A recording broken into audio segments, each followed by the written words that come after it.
ఇప్పుడు సాంకేతిక విద్యకు సంబంధించి వాస్తవంగా ప్రతిష్టాత్మకమైనటువంటి ఐఐటి మనకు ఆనాడు ఉమ్మడి ఆంధ్రప్రదేశ్ రాష్ట్రంలో 2014 వరకు ఏదైతే నెలకొల్పబడలేకపోవడంతో 2004లో అధికారానికి వచ్చిన కాంగ్రెస్ పార్టీ ఐఐటి కళాశాల ఏర్పాటు ప్రాధాన్యత చూస్తూ అంటే వాస్తవంగా ముందుగా ఈ ఐఐటి బాసర సరస్వతి అమ్మవారి క్షేత్రంలో ఏర్పాటు చేయాలని సంకల్పించినప్పటికీ ఇలా ఫ్యాకల్టీ బోధనా సిబ్బంది సౌకర్యార్థం దీన్ని సంగారెడ్డిలో ఏర్పాటు చేయడం జరిగింది. ఎప్పుడైతే ఐఐటి సంగారెడ్డిలో ఏర్పాటు చేయడం జరిగిందో ఈ బాసర అమ్మవారి దివ్యక్షేత్రంలో కూడా ఒక నూతన ఒరవడిని సృష్టించే విధంగా ఏ సాంకేతిక విద్య యొక్క ప్రాధాన్యతను తెలియజెప్పబడింది. ఇంటర్ స్థాయి నుండే అంటే సాధారణంగా సాంకేతిక విద్య మనకు అంతవరకు ఏదైతుందో ఇప్పటికి కూడా ఇతర కళాశాలలో ఒక్కడు కూడా ఇంటర్ తదుపరి మాత్రమే సాంకేతిక విద్య మనకు ప్రక్రియ చేపట్టబడుతుంది. కానీ అన్నాడు వైఎస్ రాజశేఖర రెడ్డి గారు ఏదైతుందో ముఖ్యమంత్రిగా 10th తదుపరి ఇంటర్ స్థాయిలోనే ఈ సాంకేతిక డిగ్రీ విద్యకు సంబంధించి కళాశాల ఏర్పాటు చేయబడే విధంగా అందులో ఏదైతుందో ఈ గ్రామీణ ప్రాంత ప్రభుత్వ పాఠశాలల్లో విద్యా బోధన పొందుతున్నటువంటి విద్యార్థులకు ప్రాధాన్యత కల్పింపబడే విధంగా మీకు ప్రైవేట్ పాఠశాలల్లో కానీ ఇటువంటి వాటిల్లో ఏదైతుందో almost merit will go to the ఎవరైతే పెట్టుబడిదారుల పిల్లలకి ఎక్కువ పోయే అవకాశం వస్తుంది.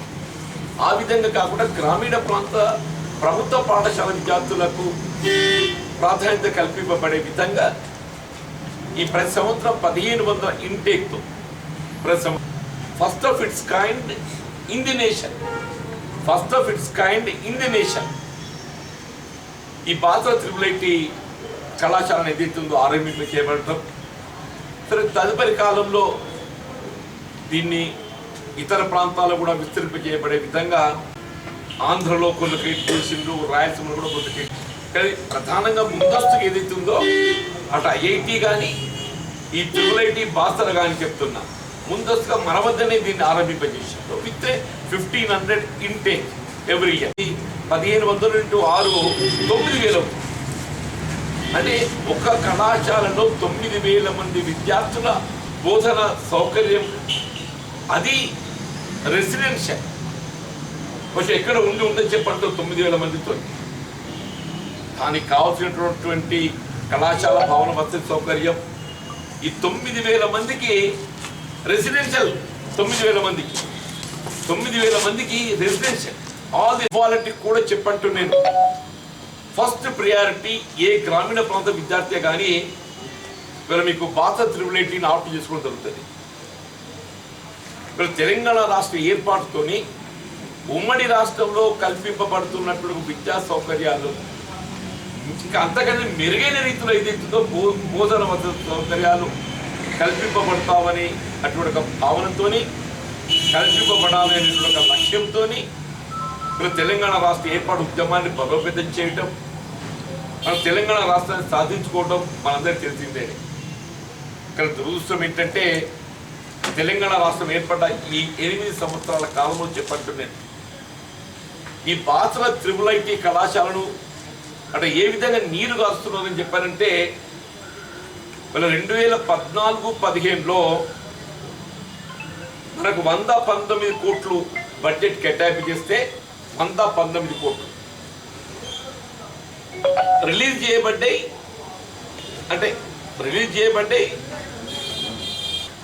ఖర్చు చేయబడ్డాయి కేవలం 71 కోట్లు మాత్రం. ఇది 2014-15 తదుపరి 15-16లో 84 కోట్లు. ఇప్పుడు చివరికి వచ్చే వరకల్లా మీరు ఆశ్చర్యపోతారు 2021-22లో శూన్యం. 2021-22లో శూన్యం. 108 కోట్ల బడ్జెట్ ప్రతిపాదింప చేయబడ్డప్పటికీ ఖర్చు చేసింది 0 అని చెప్పంటారు. వీళ్ళు ఈ గడిచిన 9 సంవత్సరాల బడ్జెట్లో 1161 కోట్లు బడ్జెట్ కేటాయింపు చేయబడితే ఖర్చు చేసింది 294 కోట్లే. అంటే కేవలం 20%, కేవలం 25% మాత్రమే చెప్పంటుంది. దీని ఫలితం వీళ్ళ ఫ్యాకల్టీ బోధన సౌకర్యం కొరవడటం, పిల్లలు కల్పింప చేయబడే ల్యాప్టాప్, వీళ్ళ ఇంజనీరింగ్ స్టూడెంట్స్కి ఏదైతుందో ల్యాప్టాప్ దాని యొక్క ప్రాధాన్యత మనకు తెలియదు కాదు. వితౌట్ ఇట్టే nobody can go head with. వీళ్ళ వారికి మెరుగైనటువంటి ఒక భోజన వసతి సదుపాయం, ఇతర మౌలిక సదుపాయాలు ఇవన్నీ కూడా కొరవడి వేరే మొత్తం చెప్పట్టు నేను లాస్ట్ వీక్ చివరికి ఇట్లయిపోయింది కదా అంటే మొత్తం కళాశాలలో బోధన సదుపాయం పొందుతున్నటువంటి విద్యార్థులు అందరూ కూడా టీనేజ్లే. All 9,000 students all teenage. Final year students కూడా ఏదైతుందో వాడు చివరికి వచ్చేవరకు ఎంత ఉంటాయంటే గది 20 ఉంటుంది. వాళ్ళందరూ కూడా మీకు తెలుసు లాస్ట్ మంత్ ఏదైతుందో I think it was June, మొత్తం విద్యార్థులు ఏదైతున్నదో నిరవధిక దీక్ష ఒక్కటే కోరిక వాళ్ళది. గౌరవ ముఖ్యమంత్రి గారు మా కళాశాల సందర్శించాలి, గౌరవ ముఖ్యమంత్రి గారు ఏదైతుందో మా కళాశాల సందర్శించాలి. ఒకసారి ముఖ్యమంత్రి గారు మా కళాశాల సందర్శిస్తే మా సమస్యలన్నీ వారు అవగాహన చేసుకుంటారు. సో దట్ వాటికి మాకు పరిష్కారం లభిస్తుంది. ఇలా మనం ఏదైతుందో క్షేత్రస్థాయిలో పర్యటన చేపడుతున్నప్పుడు ఈ వరదల్లో కానీ ఇతరత్ర కానీ అందరు ఏం కోరుకుంటారు, మా ఊరికి రావాలి, మా ఫీల్డ్కి రావాలి. ఎందుకు సార్ ఒకరు చూసినట్టయితే ప్రత్యక్షంగా పరిశీలిస్తే దాని పరిష్కారం కొరకు ఏదైతుందో తమ చర్యలు చేపడతారని చెప్పారు. విజిట్ సందర్శన అనేది ఏదైతుందో ఈ సమస్యలకు అన్నింటికీ పరిష్కారం లభిస్తుంది అనేటువంటి ఒక భావనతోని సీఎం గారిని సందర్శించాలని చెప్పని కోరితే మరి నిజంగా కూడా చెప్పండి సీఎం గారు ఇవాళ ఆయన తెలంగాణ రాష్ట్రం ఏర్పడ్డదే వీళ్ళ విద్యార్థులు నిరుద్యోగ యువత వాళ్ళ ఉద్యమం ఫలితం అని చెప్పండి. అటువంటి ఒక విద్యార్థులు అన్నాడు వారు చేపట్టిన ఉద్యమ ఫలితం ఇవాళ తెలంగాణ రాష్ట్రం అని చెప్పంటున్నాం. మా విద్యాలయాన్ని సందర్శించండి. వీళ్ళ దేశంలో ఎక్కడ కూడా ఏ ప్రభుత్వ రెసిడెన్షియల్ కళాశాల కూడా 9,000 మంది ఉంటారని చెప్పారు. మనం ఉద్యమం చెప్పండి. దేశంలో ఎక్కడ కూడా 9,000 మంది ఇంటేక్తో ఒక రెసిడెన్షియల్ కళాశాల ఉంటుందని చెప్పి ఎవరు ఊహించమని చెప్పారు. అటువంటి యొక్క ప్రతిష్టాత్మకమైనటువంటి ఒక బాసర త్రిపులేటి కళాశాల సరస్వతి అమ్మవారి దివ్య క్షేత్రాన సరస్వతి అమ్మవారు అని చెప్పండి మనకు అందరూ తెలిసే అందరూ అక్షరాభ్యాసం ఏదైతుందో అమ్మవారి వారి సుముఖంగా ఏదైతుందో మనం చేసుకోవాలని చెప్పని భావిస్తాం. ఎందుకు మంచి విద్యా బోధన మనకు కలుగుతూ లభిస్తుందని చెప్పారు. అక్కడ ఈ కళాశాల ఏర్పాటు చేస్తుందో వీళ్ళు మనకు వెనుకబడ్డ ఆదిలాబాద్ జిల్లాకు ప్రాధాన్యత కల్పింపబడే విధంగా సరస్వతి అమ్మవారి దివ్యక్షేత్ర కళాశాల ఏర్పాటు చేస్తే ముఖ్యమంత్రి గారికి ఏదైతుందో కళాశాల సందర్శించేటువంటి ఒక తీరిక లేక మరి కారణం ఏంటో వారికే తెలియాలి. నేను పిల్లలు ఉద్యమిస్తే నేనెందుకు పోవాలనుకున్నాడా? వీళ్ళ ఉద్యమ నాయకుడిగా పరిగణింపబడుతుంది కేసీఆర్ గారు. అందరు ముఖ్యమంత్రులు వేరు, కేసీఆర్ గారు వేరు. కేసీఆర్ గారు వీళ్ళ సీఎంగా గుర్తింపబడుతుండంటే ఒక ఉద్యమ నాయకుడిగా ఆయన గుర్తింపబడుతుండని చెప్పి అంటున్నా. ఉద్యమ స్ఫూర్తితోనే ఎత్తుందో రాష్ట్రం ఏర్పడ్డది. మరి ఆయన ఈ కళాశాల పట్ల చులకన భావన ఇప్పుడు ఉమ్మడి రాష్ట్రంలో ఏర్పాటు పడ్డ కళాశాల కాబట్టి నేను దానికి ఎందుకు ప్రాధాన్యత ఇవ్వాలని చెప్పిన ఒక భావన అది ఏదైనా కానీ ఆయన సందర్శించలేకపోవడం చివరికి ఆ ఎడ్యుకేషన్ మినిస్టర్ సత్యేంద్ర రెడ్డి గారు వచ్చింది. ఆ తల్లి అయిన ఆనాడు ఈ కళాశాల మంజూరీ చేసినటువంటి ఒక సందర్భంగా పరిస్థితులలో శివదాసు ఉంది క్యాబినెట్. అప్పుడు ఆదిలాబాద్ ఇన్ఛార్జ్ మినిస్టర్గా నేనుంటి ఉమ్మడి కేంద్ర జిల్లా ఇన్ఛార్జ్ మినిస్టర్గా సత్యేంద్ర రెడ్డి గారు ఉండేది. వారు మొత్తానికి ఏదైతుందో ఏదైనా ఎడ్యుకేషన్ మినిస్టర్ ఆమె ఎంపీలు చేసింది. ఈ సమస్యలన్నింటినీ కూడా పరిశీలించి బేసిక్గా వైస్ ఛాన్సలర్ నియామకం లేకపోవడంతో పర్యవేక్షణ లోపించి ఇదంతా జరుగుతుంది. కాబట్టి ఇలా తాత్కాలిక వైస్ ఛాన్సలర్ని వెంటనే నియామకం చేసి తాత్కాలిక వైస్ ఛాన్సలర్ నియామకం చేయడంతో ఏదైతుందో ఈ సమస్య పరిష్కారానికి ఒక మార్గదర్శకం లభిస్తుందని చెప్పి అందరం భావించారు. దురదృష్టం ఏంటంటే జూలైలో మెస్లో నాసిరకమైనటువంటి ఒక కోడిగుడ్డు, అంటే మీకు తెలుసుగా నాసిరకమైన కోడిగుడ్డు అంటే చీగుడ్లు ఉంటాయి కదా, పాడైపోయిన కోడిగుడ్లు. ఆ పాడైపోయిన కోడిగుడ్లతోని కూర చేయడంతో 100 మంది పైగా విద్యార్థులు ఆరోగ్యం వికటించి 100 మంది పైగా అంటే దేవర్ షిఫ్టెడ్ టు నిమ్స్ హాస్పిటల్. విద్యార్థుల కోరిక ఒకటే, ఇంత నాసిరకమైనటువంటి భోజన వసతి సదుపాయం కల్పిస్తున్నటువంటి ఒక కాంట్రాక్టర్ను రద్దు చేయండి, మళ్ళీ ఫ్రెష్ టెండర్ పిలవండి. వీళ్ళ మెనూకు అనుగుణంగా ఏదైతుందో భోజన వసతి సదుపాయం కల్పించండి. దానికి ఇంత రాద్ధాంతమయ్యా, దానికి ఇంత రాద్ధాంతం అని చెప్పంటున్నాను. వీళ్ళ ఫ్యాకల్టీ ఏదైతే ప్రధానంగా ఏ కళాశాల అయినా ఫ్యాకల్టీ బోధన సదుపాయం లేకుంటే మన అందులో చీరక లాభం ఉంటుంది. వాళ్ళు కోరేది ఒకటే, మాకు పూర్తి స్థాయిలో ఫ్యాకల్టీ ఏర్పాటు చేయండి. నెంబర్ 1. నెంబర్ 2, ల్యాప్టాప్స్ కల్పించండి. మాకు తరగతి గదుల్లో ఏదైతుందో డెస్క్స్ మౌలిక సదుపాయాల కల్పనకు ప్రాధాన్యత ఇవ్వండి.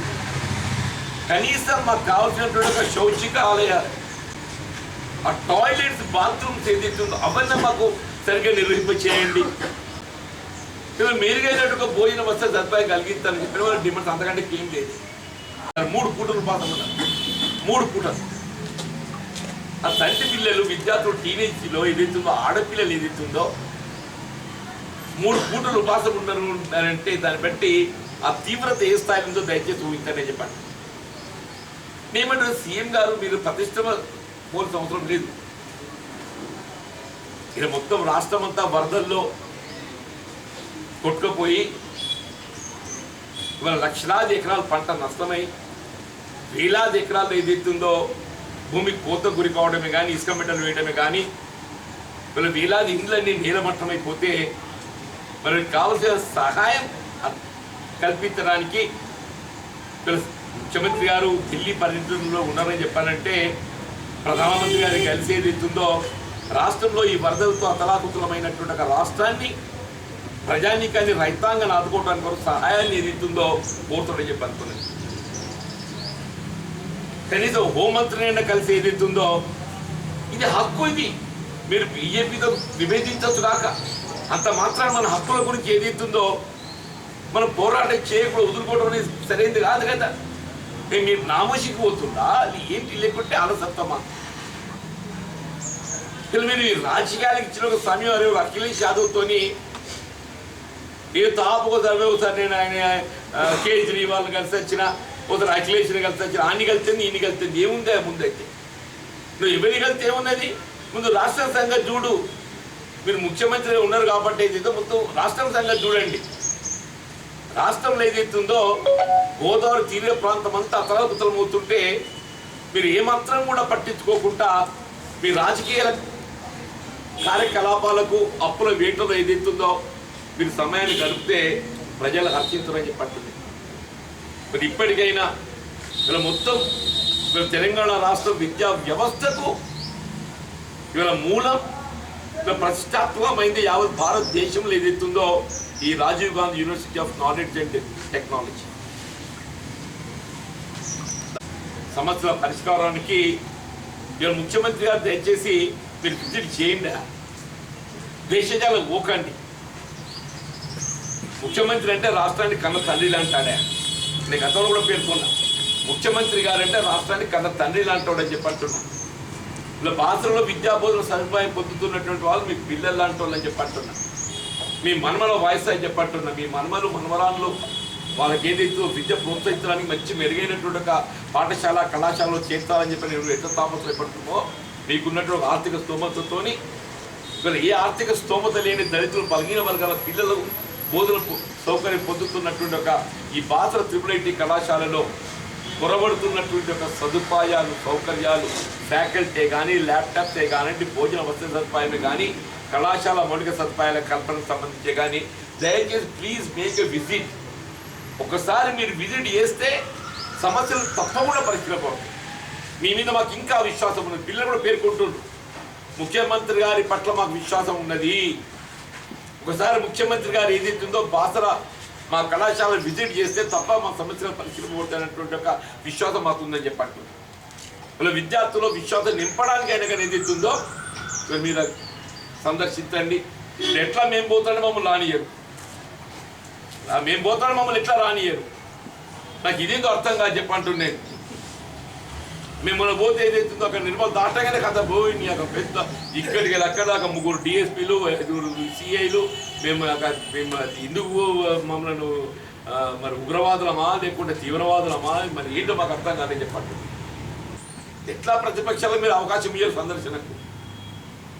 కనీసం ఏదైతుందో మీరైనా సందర్శించండి అని చెప్పని ఈ సమస్యల పరిష్కారానికి ఏదైతుందో మీరు తగు చర్యలు తక్షణమే చేపట్టాలి, దానికి కావాల్సిన నిధులు సమకూర్చండి అని చెప్పని. ఖర్చు 2 కూడా మీరు అన్నట్టు. ఇప్పుడు ఒకటి 119.63 కోట్లు బడ్జెట్ ప్రతిపాదిస్తే ఫస్ట్ ఇయర్ ఏదైతే 119 కోట్లు కేటాయింపు చేసి, but expenditure was only 71.77 crores first year. తదుపరి ఏదైతుందో రిలీజ్ చేస్తే ఓన్లీ 93. ఇది ఇస్ నాట్ రిలీజ్, కేటాయింపు. మళ్ళీ దాని 2 రకాలు ఉంటాయంట, బడ్జెట్ అలొకేషన్ ఉంటుంది, కేటాయింపు ఉంటుంది. మళ్ళీ ఏదైతుందో కేటాయింపు తర్వాత రిలీజ్ ఉంటుంది, కేటాయింపు తర్వాత మళ్ళీ రిలీజ్ ఉంటుంది, తర్వాత ఎక్స్పెండిచర్ ఉంటుంది. ఎక్స్పెండిచర్కి వచ్చే వరకు ఏదైతుందో ఎక్స్పెండిచర్ అనేది మనకు నిధుల అవైలబిలిటీని బట్టే ఎక్స్పెండిచర్ ఉంటుంది కదండి, నిధుల అవైలబిలిటీని బట్టి. ఇప్పుడు దాని టోటల్ ఏదైతుందో మనకు 1161 కోట్లు బడ్జెట్ అలొకేషన్ ఉంటే ఎక్స్పెండిచర్ 294 కోట్లు మాత్రమే. అంటే జస్ట్ 25%, జస్ట్ 25%. 10 సంవత్సరం ఆన్లైన్ యావరేజ్ 100 కోట్లు ఖర్చు పెట్టాలి దాని మీద. మీకు తెలుసు కానీ 9,000 మంది విద్యార్థులు, ఫ్యాకల్టీ, బోధనేతర సిబ్బంది వీళ్ళందరూ కలిస్తే ఏదైతుందో 10,000 మంది అవుతారు. దాన్ని బట్టి మనం ఊహించుకోవచ్చు కదా.